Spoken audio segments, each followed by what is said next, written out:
ذراقہ دو عالم صلی اللہ علیہ وآلہ وسلم نے ارشاد فرمایا عورت نو ہمیشہ اپنے شوہر دا شکر گزار اور احسان مند رہنا چاہیے ہے۔ فرمایا لا ينظر اللہ الى امرأة لا تشکر لزوجها وهي لا تستغنی عنہ۔ آقا علیہ السلام نے فرمایا اللہ اس عورت دی طرف نظر رحمت نہیں فرماتا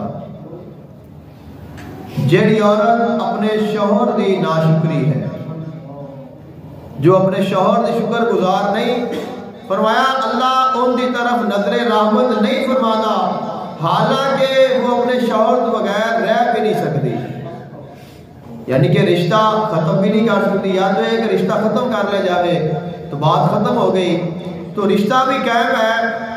اور چلتا بھی جا رہا ہے لیکن ناشکری بھی قائم ہے، تو اعتراضات بھی اور وہ بھی نال چل رہے ہیں۔ تو خلق کائنات محبوب نے فرمایا کہ یا تو پھر ساتھ رہے تو پھر ساری گلا ختم کر دے اور اپنے شوہر کی شکر گزار بن جا تاکہ تیرے اتنے اللہ اپنی نظر رحمت فرما دے،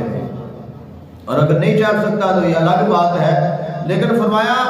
اگر یہ رشتہ چل رہا ہے تو پھر اس کو شکر گزاری دا اور احسان مندی دے نال گزارنا چاہیے۔ اور آقا علیہ السلام نے فرمایا وَرَأَيْتُ النَّارَ فَلَمْ أَرَى كَالْيَوْمِ